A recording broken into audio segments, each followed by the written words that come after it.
Hello everyone, स्वागत है आपका हमारे यूट्यूब चैनल मेडिसिन टॉक में। यह वीडियो बहुत ही इंपॉर्टेंट होने वाली है क्योंकि इस वीडियो में हम 10 इंपॉर्टेंट हेल्थ रिलेटेड क्वेश्चंस के बारे में जानेंगे जो कि बहुत ही कॉमन है और आप सभी के मन में कभी ना कभी ज़रूर से ही आया होगा। और इन सभी का सवाल जो है, इनका जवाब आपको ज़रूर ही जानना चाहिए। जैसे कि हमारे बॉडी का जो पल्स रेट होता है, हार्ट बीट होती है, वो कितना होना चाहिए, जो बॉडी टेम्परेचर होता है वो कितना होना चाहिए, रेस्पिरेशन रेट कितना होना चाहिए, हमारी बॉडी की ऑक्सीजन लेवल कितनी रहनी चाहिए, जो हमारी ब्लड प्रेशर होती है वो कितना रहना चाहिए, ब्लड शुगर लेवल कितना रहना चाहिए, बॉडी मास इंडेक्स कितना होना चाहिए, हमारी जो बॉडी में जो ब्लड है उसको कितनी मात्रा में रहनी चाहिए, हीमोग्लोबिन कितनी मात्रा में होनी चाहिए, और साथ ही जो ब्लड की पीएच होती है वो कितना रहना चाहिए। तो ये सभी 10 इंपॉर्टेंट क्वेश्चन है और इम्पॉर्टेंट पॉइंट्स है जिन्हें इस वीडियो में मैं कवर करूँगा। इसलिए आप इस वीडियो को अंत तक देखिए ताकि आपको संपूर्ण जानकारी मिल सके।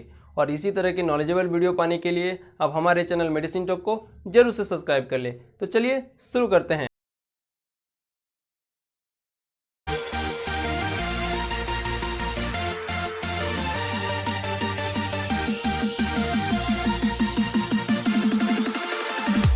सबसे पहले जान लेते हैं कि जो हमारी पल्स रेट होती है, हार्ट बीट होती है, वो कितनी होनी चाहिए। तो यदि 60 से लेकर 110 बीट पर मिनट तक पल्स रेट रहती है तो वह नॉर्मल माना जाता है।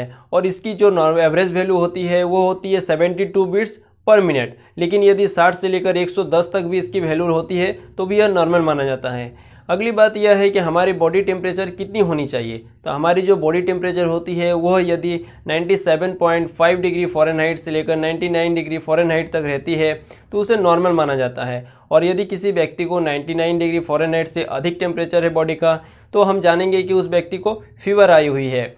और यह इसका जो एवरेज टेम्परेचर होता है वो होती है 98.6 डिग्री फ़ारेनहाइट, और इसे हम सेल्सियस में 37 डिग्री सेल्सियस भी कहते हैं। हमारा जो बॉडी टेम्परेचर होता है वो वेदर के अकॉर्डिंग थोड़ी बहुत चेंज हो सकती है, इसमें वेरिएशन देखने को मिल सकता है। जैसे कि आप यदि किसी गर्म जगह पर या फिर गर्मी के एरिया में अपना बॉडी टेम्परेचर चेक करते हैं तो उसमें थोड़ा ज़्यादा टेम्परेचर अपने को देखने को मिल सकता है। और यदि वहीं आप कहीं एसी में या ठंडे जगह पर अपना बॉडी टेम्परेचर चेक करते हैं तो आपके बॉडी टेम्परेचर में थोड़ा सा गिरावट देखने को मिल सकती है। इसके साथ साथ इस बात पर भी डिपेंड करता है कि आप बॉडी के किस पार्ट पर थर्मामीटर लगाकर अपने टेम्परेचर को चेक कर रहे हैं। यदि आप बॉडी के मुंह में थर्मामीटर लगाकर चेक कर रहे हैं तो उसमें थोड़ा सा ज़्यादा टेम्परेचर अपने को देखने को मिलेगा।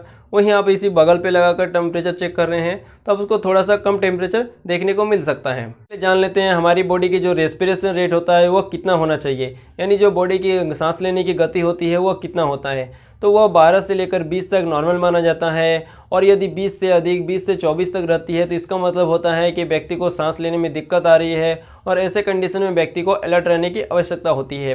और यदि किसी व्यक्ति को 1 मिनट में 24 से भी अधिक बार सांस लेने की आवश्यकता हो रही है तो ऐसे में व्यक्ति को ऑक्सीजन थेरेपी की आवश्यकता पड़ सकती है, हाइपोक्सिया हो सकता है। और ऐसे में व्यक्ति को जल्द से जल्द डॉक्टर के पास ले जाएँ ताकि उन्हें फर्दर ट्रीटमेंट दी जा सके। अब बात कर लेते हैं हमारी बॉडी की जो ब्लड प्रेशर होती है वो कितना होना चाहिए। तो हमारे बॉडी की जो नॉर्मल एवरेज ब्लड प्रेशर होती है वह होती है 120/80। ऊपर वाले को सिस्टोलिक ब्लड प्रेशर कहते हैं और नीचे वाले को डायस्टोलिक ब्लड प्रेशर कहते हैं। ऊपर वाला 120 जो सिस्टोलिक ब्लड प्रेशर है वह यदि 100 से लेकर 125 तक भी होता है फिर भी उसे नॉर्मल माना जाता है। और नीचे का 80 जो कि डायस्टोलिक ब्लड प्रेशर है, यह यदि 65 से लेकर 80 तक भी होता है तो उन्हें नॉर्मल माना जाता है। और जो हमारी डिजिटल बीपी मॉनिटर आता है, बीपी मशीन आता है, उसकी जो रीडिंग 130/80 होती है उसको भी हम नॉर्मली मानते हैं क्योंकि उसके पॉइंट में कुछ वेरिएशन होता है।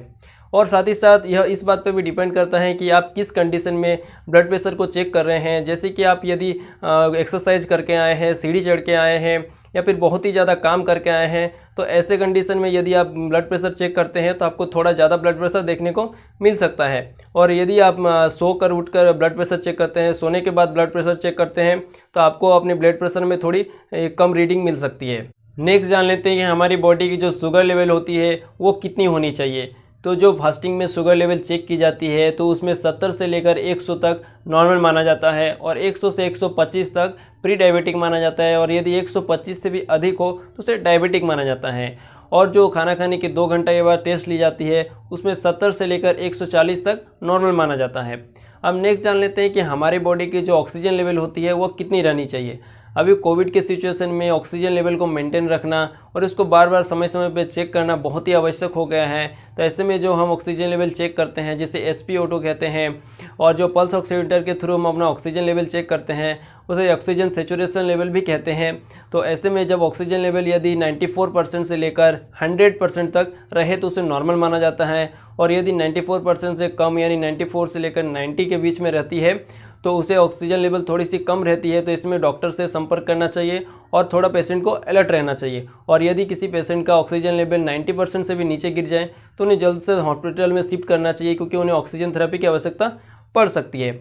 और जब हम ब्लड से ऑक्सीजन लेवल चेक करता है तो उसकी जो वैल्यू रहती है 70% से लेकर 100% तक नॉर्मल मानी जाती है, क्योंकि यह एग्जैक्ट वैल्यू रहती है। यह आर्टियल ब्लड गैस होता है जिसे हम एग्जैक्ट एकदम ब्लड से वैल्यू निकाला जाता है, तो इसीलिए इसकी जो वैल्यू होती है वो 70 से लेकर 100% तक नॉर्मल मानी जाती है। नेक्स्ट जो है वो है कि बॉडी मास इंडेक्स कितना होना चाहिए। तो जो बॉडी मास इंडेक्स होता है वो आपके हाइट, वेट और एज के अकॉर्डिंग निकाला जाता है, ताकि यह पता लगाया जा सके कि आप आपके हाइट, वेट और एज के अकॉर्डिंग मोटे हैं, पतले हैं या फिर हेल्दी हैं। यदि आपका बॉडी मास इंडेक्स 18.5 से कम है तो आप अंडरवेट है, यानी आपका वजन कम है। और यदि आपका बॉडी मास इंडेक्स 18.5 से लेकर 25 तक है तो आप नॉर्मल वेट में हैं, आप हेल्दी माने जाते हैं। और यदि आपका बॉडी मास इंडेक्स 25 से लेकर 30 के बीच है तो आप ओवरवेट है, और यदि आपका बॉडी मास इंडेक्स 30 से भी ज़्यादा है तो आपको मोटापा है।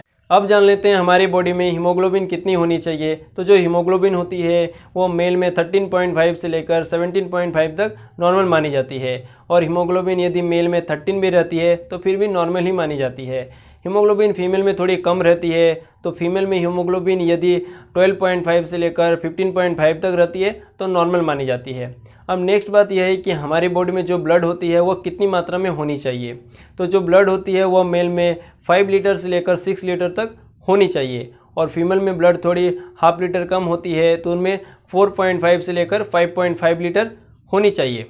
सबसे अंतिम में जान लेते हैं हमारे ब्लड का जो pH लेवल होता है वो कितना होना चाहिए। तो हमारे ब्लड का जो pH लेवल होता है वो 7.35 से लेकर 7.45 तक होना चाहिए।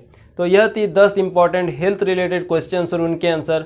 आशा करता हूं कि आपको संपूर्ण जानकारी दे पाया हूं। वीडियो कैसी लगी वीडियो को लाइक करके ज़रूर बताइए, और इसी तरह के नॉलेजेबल वीडियो पाने के लिए आप हमारे चैनल मेडिसिन टॉक को जरूर से सब्सक्राइब कर ले। तो चलिए मिलते हैं नेक्स्ट वीडियो में।